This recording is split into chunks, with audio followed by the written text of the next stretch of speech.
Olá, está começando a Granja na TV. Eu sou Thaís Dávila e essa é a sua conexão diária com o agronegócio. A safra de grãos 2024-2025 do Rio Grande do Sul deve totalizar 36,34 milhões de toneladas, uma redução de 1,3% em relação à safra passada. O dado faz parte do sexto levantamento de safra divulgado hoje pela Conab. Diante do quadro de perdas em todas as regiões do Rio Grande do Sul, a Conab reduziu a estimativa de produtividade da soja para 2.495 quilos por hectare, uma redução de 7,5% em relação ao levantamento anterior, mas de mais de 30% em relação ao potencial da cultura. São esperados 17 milhões e 100 mil toneladas do grão. Em compensação, segundo a companhia, há perspectiva de excelente produção nas culturas de arroz, com 8,3 milhões de toneladas, e milho, com 5,5 milhões de toneladas.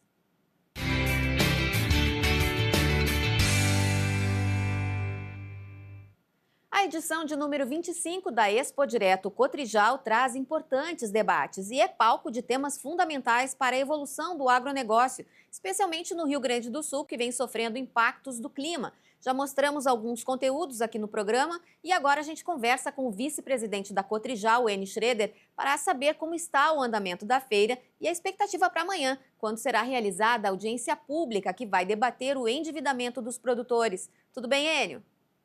Tudo bem, Thaís, está andando muito bem. Nós estamos mais uma vez diante de uma feira muito grande. Os expositores vieram aqui com muita novidade, vieram aqui com muito conhecimento, também a parte de palestras e eventos que acontecem aqui durante a feira. E, sem dúvida nenhuma, essa edição desse ano ela é bem maior, bem mais robusta que a do ano passado em termos de feira, em termos de parque. Pois é, e há uma grande expectativa com a audiência pública. A gente viu vocês chamando para esse evento aí ao longo de toda a semana. O que vocês acham que poderá sair de definições dessa audiência pública? Bom, o que nós precisamos fazer? Precisamos nos organizar. Para conseguirmos êxito no nosso pleito, as entidades precisam estar unidas. Não adianta uma entidade para Brasília numa semana, outra na outra, que é isso justamente que o governo deseja para que nós enfraqueçamos. Então, na sexta-feira, nós vamos ter a unidade aqui das entidades que farão parte desse grande evento, lideradas pelo Senado Federal, o senador Heinze, e é necessário e importante também que os agricultores venham até aqui. Nós estamos incentivando os produtores virem até aqui, teremos a presença, é importante, nós temos muita gente aqui para que o nosso evento dê eco. Enio, a Expo Direto sentiu a ausência do ministro da Agricultura nessa edição? Olha, eu tenho 25 anos de feira, estou na Cotrijal há muito tempo, bem antes da feira, e em todas as edições nós tivemos a presença do ministro da Agricultura. Essa é a primeira vez que nós não estamos tendo a presença do ministro do governo federal, representando aqui o governo federal. É uma pena, porque é um evento tão importante para o nosso país. O Rio Grande do Sul ele é um estado que representa muito para o Brasil, porque daqui que saíram todos os produtores praticamente de outros estados, daqui foram levados muitos recursos já que foram investidos em outros estados do nosso país e muita tecnologia, muito conhecimento, muito trabalho. Agora, o PL da securitização aborda muito a questão do produtor. E a Cotrijal, como cooperativa que financia muitos produtores, como é que vê esse projeto?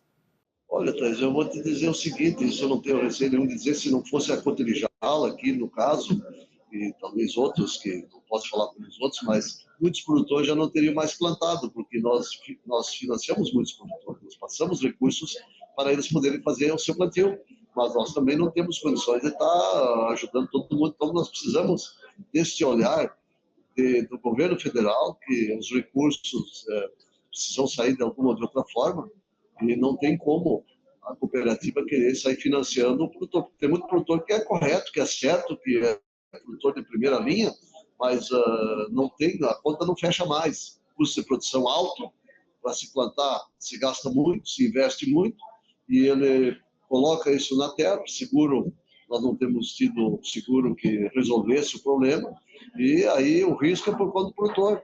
Isso não pode continuar assim, nós temos que ter soluções mais adequadas, até porque a produção de alimentos sai da agricultura, e a hora que o produtor parar de plantar, os municípios com certeza vão sofrer consequências, o comércio vai sofrer também, e nós precisamos ter um olhar muito, muito com lupa para o nosso produtor poder continuar produzindo e mantendo o nosso estado em pé aqui a nível da parte econômica. Como foi dito no lançamento da Expo Direto Cotrijal e reafirmado aí na feira que não seriam divulgados os números, nem de público, nem de faturamento. Mas você diria que em função de toda essa situação do produtor gaúcho não estar focado tanto na compra, ele pode estar aproveitando mais a feira para se capacitar e conhecer mais? Eu acredito que a feira, como ela é uma feira de nível internacional, mas especialmente a nível de Brasil, muitos produtores vêm de outros estados onde as lavouras estão boas, em outros estados, talvez venham aqui fazer suas compras, suas aquisições, então vão fluir negócios aqui com certeza dentro da feira, vão acontecer. E o olhar do produtor gaúcho, eu acredito que ele é mais tecnológico esse ano, ver o que tem, estar aqui, olhando as novidades, e assim que ele conseguir se está de novo esses recursos e estabilizar na lavoura, ele vai continuar fazendo suas compras. Mas acredito que realmente não tem como não dizer isso nesse momento. Muito preocupados, porque muitos gostariam de fazer uma renovação de alguma máquina, mas com certeza vão pensar duas vezes. Mas volto a dizer que a feira ela tem um olhar nacional e talvez alguns agricultores possam ter alguma coisa. Mas com relação à divulgação dos números, isso não soma nada, não agrega nada. Isso só dá especulação, isso só dá imaginação. Nós, no Rio Grande do Sul, nesse momento, nós estamos precisando de ajuda. Então, tenho certeza que as empresas também entendem isso e instituições financeiras também. E esse ano é melhor não fazer nenhuma divulgação, até para não dar uma falsa ideia que o produtor gaúcho está aqui com recurso quando de outros estados estão comprando. E a feira está bem movimentada, né, Enio? Houve inclusive um aumento na participação de empresas. Digamos, tem muita troca de experiência, troca de ideias aqui. As palestras que estão acontecendo aqui, como os fóruns que estão acontecendo essa semana, são todos muito ricos em termos de informações. E é isso que se deseja. A feira, ela não podemos só pensar em negócio, ela é uma feira que tem vários pilares: tecnologia, conhecimento, informações sobre o que está acontecendo e também oportunidade de negócio. Isso sempre tem acontecido e vai continuar acontecendo aqui dentro do parque. A pecuária vai aos poucos aumentando o espaço na Expo Direto. Vai crescer ainda mais a pecuária por aí? Olha, a pecuária, ela tem, o nosso estado tem essa vocação e temos aqui um evento sempre muito importante que trata da pecuária. Ele já está acontecendo há vários anos, cada ano também crescendo e aumentando o interesse dos produtores que estão nesse segmento, nesse setor. Tão importante que se discute os mais variados temas aqui, tanto na produção vegetal como na produção animal, e aquilo que diz respeito aos nossos produtores aqui do Rio Grande do Sul e do Brasil. Bom, na terça-feira, a Emater divulgou os números de safra, apontando uma queda de 17% em relação à safra passada. E alguns produtores reclamam que os dados não refletem, de fato, a realidade. Como é que a Cotrijal vê a quebra da safra na região dos associados? Olha, eu posso te dizer que a quebra é grande. Não vou entrar no mérito desses números, aonde que eles saíram, mas eu tenho certeza que a quebra no Rio Grande do Sul, contando com toda a área de atuação da nossa cooperativa, é bem maior do que esses números que foram divulgados aí no dia de hoje. Então, temos que ficar atentos, ver aonde que tem esse produto, qual é a região que tem, mas o que se ouve falar muito nos últimos tempos que todo o estado está com uma quebra muito grande e mesmo aonde choveu um pouco não está correspondendo àquilo que se imaginava, não é o que se pensava. E no final, quando tiver tudo resolvido, eu acredito que nós vamos aqui no estado chegar numa quebra de bem mais do que isso aí. Eu acredito que possa chegar, ao menos na área de atuação da Cotrijal aqui, nós temos produtores que vão colher muito pouco.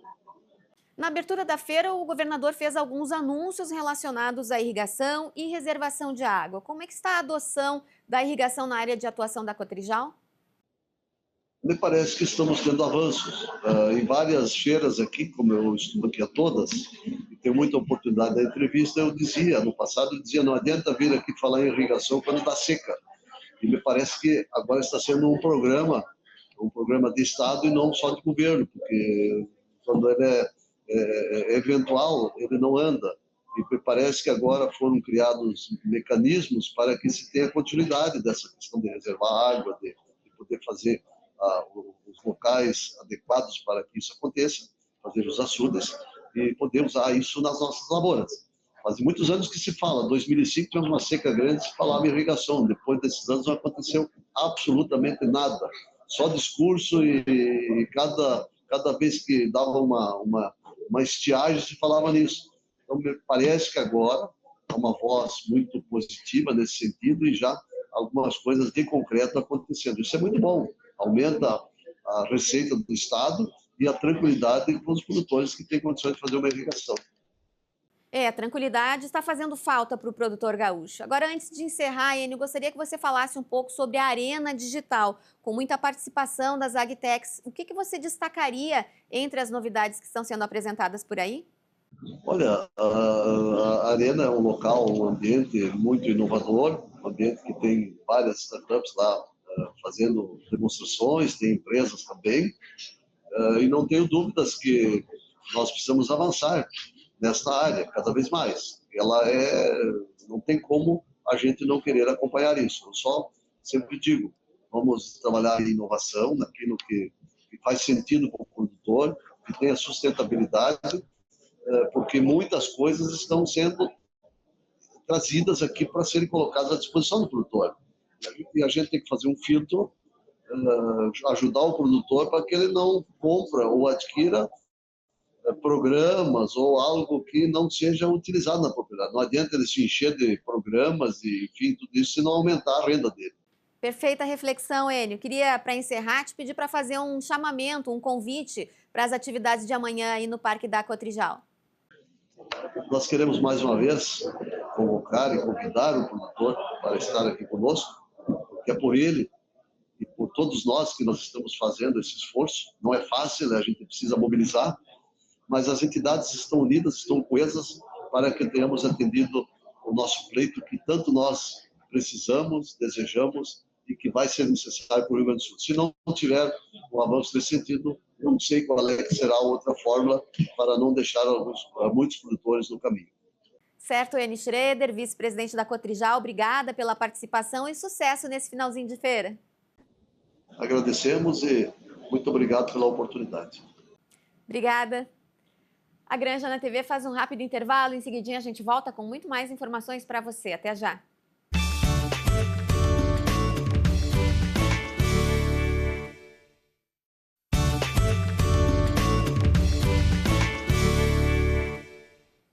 Voltamos com a Granja na TV e o futuro do seu filho começa pela escola em que ele vai estudar. A rede de escolas da UBRA tem um recado para você.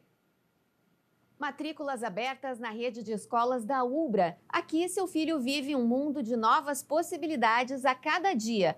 Faça parte de uma comunidade com experiências de ensino com humanidade para além do ambiente escolar.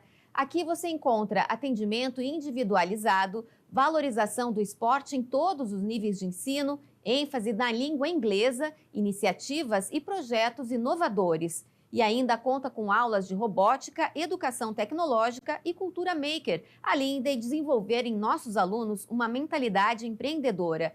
Tudo isso com preparação para vestibulares e Enem inserida no dia a dia, durante toda a jornada do aluno. Acesse ubra.br/escolas e agende sua visita agora mesmo.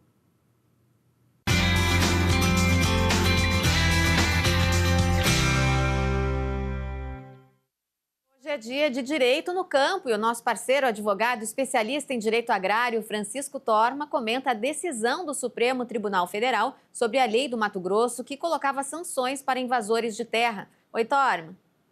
Oi, Thaís, tudo bem? Olha só, um dos pontos que eu quero conversar hoje tem muito a ver, tem muita relação com a nossa conversa da semana passada. Quem nos assistiu aqui na semana passada, lembra que nós conversamos sobre um projeto de lei que busca alterar a competência legislativa de alguns tópicos do direito agrário. Ou seja, os estados também poderiam criar regras, criar legislação sobre direito agrário, como eu comentei naquela oportunidade, contratos agrários, regularização fundiária, entre outros pontos. O tema que eu estou trazendo hoje tem muito a ver com essa questão da competência, porque o STF julgou uma legislação lá do estado do Mato Grosso, que eu acredito que quem está nos acompanhando aqui deve lembrar, que algum tempo atrás o estado do Mato Grosso quis dar uma endurecida com invasores de propriedades rurais. Então, o que o estado do Mato Grosso criou? Uma legislação estadual que criava sanções para pessoas que invadiam tanto imóveis rurais como imóveis urbanos. Mas o objetivo mesmo era estancar as invasões de terra, era uma lei clara e objetiva que dizia assim, olha, não invadam, não venham invadir propriedades rurais aqui no Mato Grosso, porque nós temos uma legislação que vai criar sanções para vocês, como, por exemplo, veto a benefício, proibição de acesso a benefícios sociais e impossibilidade de contratar com a administração pública, ou seja, basicamente, se algum daqueles invasores recebia um Bolsa Família, por exemplo, iria perder. Se ele se cadastrasse para receber um imóvel da reforma agrária, não poderia mais fazer parte desse cadastro, porque ele perderia benefícios sociais. Bom, o que o STF decidiu em relação a essa legislação? Disse, olha, calma lá, essa lei traz questões sobre direito penal e traz questões sobre contratação com a administração pública, benefícios sociais. Portanto, essa lei não pode ser estadual, por quê? Porque essas matérias são competências privativas da União. Somente a União Federal, através da Câmara dos Deputados e do Senado Federal, pode legislar sobre esse tipo de matéria. Portanto, essa lei aqui, criada pelo estado do Mato Grosso, ela foi destituída, ela não existe mais, porque o STF disse que ela não poderia existir em razão dessa questão da competência e tecnicamente está corretíssimo, por mais que o Mato Grosso tenha tido uma intenção muito boa em trazer segurança jurídica ao campo, essa competência não é estadual, somente a União pode legislar sobre esse tipo de assunto e, portanto, a lei perdeu os seus efeitos. E é exatamente isso que eu quero dizer quando eu falo da importância daquela legislação que está tramitando lá e que nós comentamos na semana passada sobre essa alteração de competência. Sem que seja alterada a competência, não é possível que os estados, como a exemplo, o estado do Rio Grande do Sul, legisle através da sua Assembleia Legislativa questões de direito agrário, como os contratos, como a regularização fundiária, como o cooperativismo, entre outros pontos que estão previstos lá naquela legislação. Então, para que as coisas tenham uma legitimidade jurídica aqui no Brasil, nós precisamos passar por todos os procedimentos cabíveis e esse é um procedimento fundamental. Sem que esta lei que hoje tramita no Congresso Nacional seja aprovada, não tem como o Estado legislar sobre essa competência que é privativa da União. Um exemplo clássico também que a gente sempre vê por aí é municípios proibindo algum tipo de produto, de químico usado em lavoura, o que também não é possível, porque esta competência toda de legislar o uso de agrotóxicos no Brasil também é da União. Portanto, se está autorizado pelas agências regulamentadoras cabíveis que vão tratar desse assunto, o município não pode proibir, assim como não pode proibir a aviação agrícola, mas volta e meia o pessoal tenta. Outro tópico fundamental para encerrar nossa participação aqui nessa quinta-feira é que nessa sexta, amanhã, nós teremos a audiência pública do Senado Federal que vai acontecer na Expo Direto. Então os produtores estão se mobilizando para ir até a Expo Direto aqui no município de Não Me Toque para participar desta audiência pública promovida pelo Senado Federal que vai tratar da securitização. A ideia é justamente fazer uma securitização desse endividamento do produtor, não só gaúcho, mas do produtor brasileiro que está situado em municípios que decretaram emergência ou calamidade e que vai poder, segundo o projeto, prorrogar as suas operações rurais em até 20 anos, ou seja, fazer o pagamento dessa operação em até 20 anos, assim como foi a securitização que aconteceu lá nos anos 90. É fato que essa discussão ainda é muito recente, é muito nova, não tem como dizer se ela vai andar para frente ou não, mas com certeza o que nós podemos dizer é que o produtor rural que tem interesse que esse projeto ande, que a securitização seja viabilizada, é que ele tem que participar sim dessa audiência pública que vai acontecer, repito, nesta sexta-feira, dia 14, na Expo Direto Cotrijal, porque afinal de contas, se nós queremos que as coisas andem nesse país, nós precisamos participar do processo e essa é uma oportunidade de participar do processo legislativo. Então tá, era isso por hoje. Na quinta-feira que vem eu volto. Obrigada, Torma. Até a semana que vem.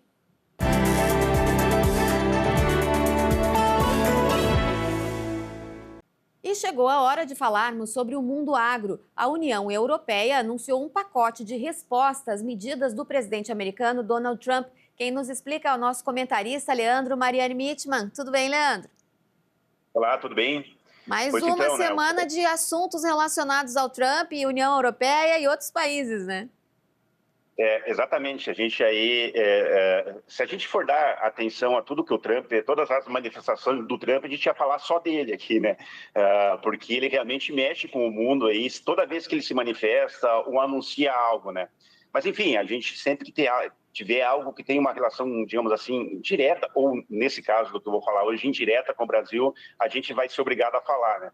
Essa semana aí, ele anunciou assim uma taxa lá de 25% lá para o aço e alumínio da União Europeia, que isso daria um custo extra para os europeus lá de 28 bilhões de dólares. Os europeus retalharam também os Estados Unidos, assim, com uma série de medidas que também resulta aí em torno de 28 bilhões de dólares, são 26 bilhões de euros, mas numa conversão 1,09 aí, que é o que está valendo o dólar aí o que está valendo no comparativo com o euro, dá também 28 bilhões de dólares. E isso atingiu produtos assim que são tanto, digamos assim, importantes para os Estados Unidos, como jeans, o whisky bourbon, a motocicleta Harley Davidson, mas também chegou no agro. Mas também taxaram alguma coisa que foi bem diretamente no agro, sobretudo em estados republicanos, que ajudaram, que foram muito relevantes em eleger o Trump.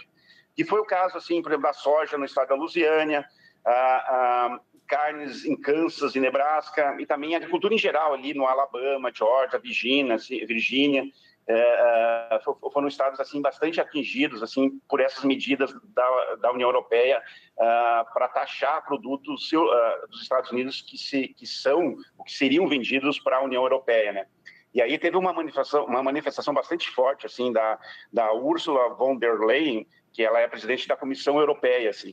Ela teve um discurso bastante forte, foi ontem, dia 12, que ela lembrou assim: as relações comerciais entre a União Europeia e os Estados Unidos são as maiores do mundo. Elas trouxeram prosperidade e segurança a milhões de pessoas, e o comércio criou milhões de empregos em ambos os lados do Atlântico. Ela falou isso e ela lembrou também: a partir desta manhã, ontem, os Estados Unidos estão aplicando uma tarifa de 25% sobre as importações de aço e alumínio. Lamentamos profundamente essa medida.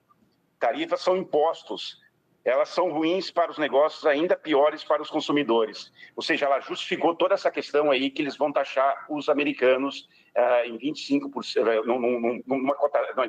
numa taxa ainda que não se tornou pública, mas a partir de 1º de abril vai ficar isso mais claro. Enfim, para devolver os 28 bilhões de dólares que os europeus vão ter que pagar mais isso, as taxas, para o governo americano, o governo americano também vai ter que pagar para... na verdade, não seriam os governos, né? Tudo que envolver as transações, quem for comprar, quem for vender, vão ser obrigados a pagar isso, dá 28 bilhões para cada lado.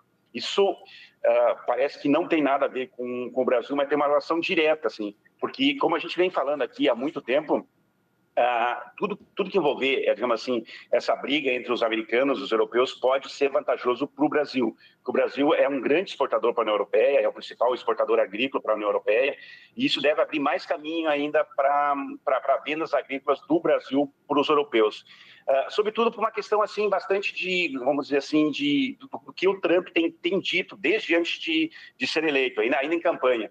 Ele dizia que, em primeiro lugar, a América e tal, que ele não queria ver os Estados Unidos perdendo nada para nenhum país do mundo, nenhum bloco do mundo e tudo. Lembrando, e aí entra o que eu quero relatar aqui, os Estados Unidos são para a União Europeia o segundo maior mercado agrícola. Está atrás só do Reino Unido, que leva 22% de tudo que a União Europeia exporta. Os Estados Unidos leva 12%. É o segundo maior mercado. No entanto, lá para a União Europeia, o Brasil é o principal vendedor de produtos para a União Europeia, em torno de 9% para 10%. Em segundo lugar, o Reino Unido, com 8%. E lá em terceiro está os Estados Unidos, junto com a China, com 7%. Ou seja, os Estados Unidos não é... Ele é um dos principais fornecedores agrícolas para a União Europeia, mas não é o principal. Não é... Está atrás do Brasil, está atrás do Reino Unido, está ali, digamos assim, de uma maneira empatada com a China, e eles estão atrás, depois ainda vem a Ucrânia. Ou seja, diante de tudo que a gente tem falado e dessas retaliações de sobretaxar aqui, sobretaxar ali, o Brasil poderá ganhar um bom mercado aí da União Europeia, pode ampliar ainda mais a questão do mercado da União Europeia, até porque, como eu falei no início, soja e carnes aí são produtos que são agora taxados pela União Europeia, produtos americanos. E o que o Brasil mais produz aí são carnes, as mais diversas, né? Sim. E soja.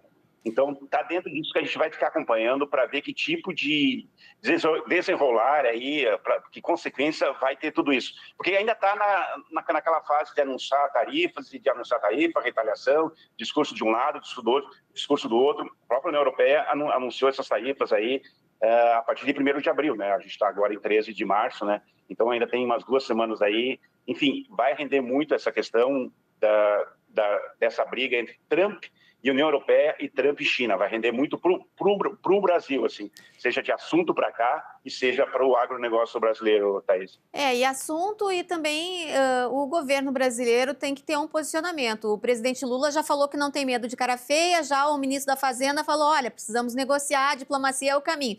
Eu também acho, né? A diplomacia é o caminho, porque a gente já está vendo aí que o Trump, quando leva uma fechada, aí ele reage de uma maneira bem negativa, né, Leandro? Vamos ter assuntos ainda por muito tempo ainda ao longo desses meses pela frente. Com certeza, Thaís, com certeza. Tá certo. Então, Leandro, obrigada. Até semana que vem. Até semana que vem. A Granja na TV de hoje fica por aqui. A gente volta amanhã com mais informações. O último dia da Expo Direto Cotrijal. Até lá.